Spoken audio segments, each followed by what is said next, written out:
नमस्कार सर्व शेतकरी बंधू भगिनींना. जय जवान जय किसान जय विज्ञान. प्रत्यक्ष कृषी दर्शनमध्ये सर्व शेतकरी बांधवांचं अगदी मनपूर्वक शेतकरी बंधूंनो स्वागत आहे.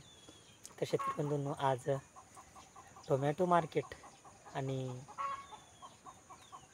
समाज माध्यम किंवा शासनाचं धोरण. शेतकरी बंधूंनो, कोणतंही पीक असो की भाजीपाला, हे मागणी आणि पुरवठ्यानुसार त्याचे रेट ठरत असतात. परंतु अलीकडील काळामध्ये सोशल मीडिया एक प्लॅटफॉर्म उभा राहिल्यामुळं सामाजिक माध्यम, कुठे माहिती घडल्या की ताबडतोब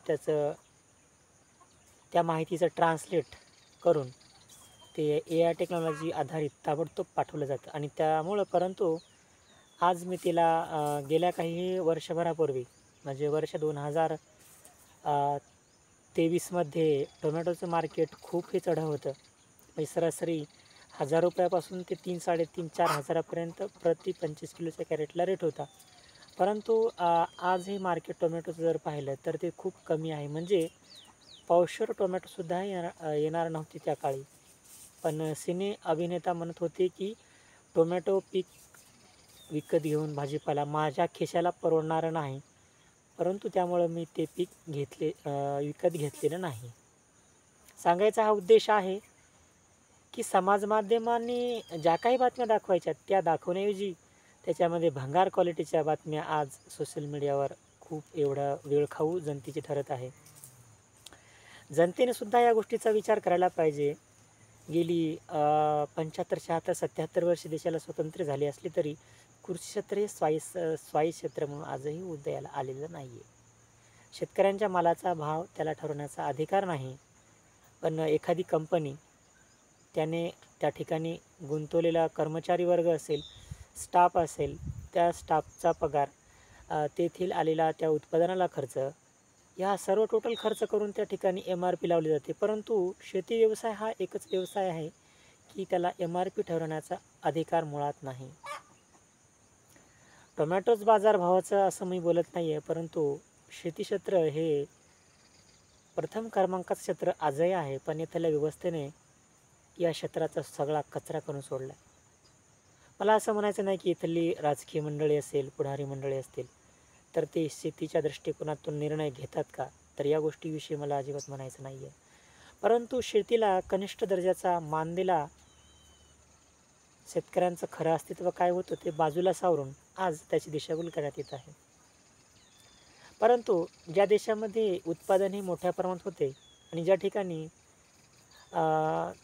त्या भाजीपाल्याला असो की अन्नधान्याला असो मागणी आहे, तर अशा ठिकाणी 2 देश किंवा 2 देशातला किंवा इतर देशाशी व्यापार जो काही आयात निर्यात आहे, ते धोरण शासनाने सक्तीनं राबवायला पाहिजे. आणि इथला शेतकरी जसा गरीब आहे, परदेशातला शेतकरी श्रीमंत कसा होईल हे आपलं भारत सरकार जरी विचार करत असेल, परंतु इथल्या व्यवस्थेतला, तळागाळातला आणि सर्वांचं भूक भागवणारा आज शेतकरी वर्ग त्याला गळफास घेण्याची वेळ येत आहे. परंतु हे कुठंतरी आज इथल्या व्यवस्थेला कळालेलं नाही आहे.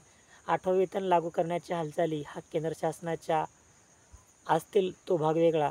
पण आज शेतकरी एवढी शेती करूनसुद्धा त्याला त्याचं स्वतःचं घर बांधता येत नाही. कारण इथे होत असलेला खर्च पाहता त्याच्या पदरी शून्यच उरतं म्हणून.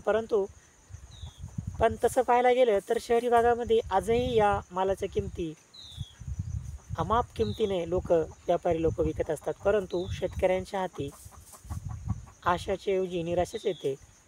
मला शासनाला एवढं सांगायचं आहे की आज भलेही तुम्हाला जरी या गोष्टीची कल्पना नसेल, परंतु भविष्यामध्ये शेती क्षेत्र हे येथील जनतेला विषमुक्त भाजीपाला मिळणार नाही. त्यामुळं जनतेचं आरोग्य हे खूप ढासळत जाईल. तेव्हा कुठेतरी प्रशासनाला जाग येईल आणि शेती हाच देशाचा कणा हे लोकांना त्यावेळेस कळेल. परंतु त्यावेळेस शेतकरी शेती करायला तयार नसेल, कारण पाण्याची उपलब्धता नाही. अशा अनेक गोष्टी आहेत. म्हणून टोमॅटोचे बाजारभाव पडतील किंवा नाही पडतील हा भाग वेगळा, परंतु शासनाने यावरती पुनर्विचार करायला पाहिजे. त्याला थांबू इथेच. पुन्हा भेटू. धन्यवाद.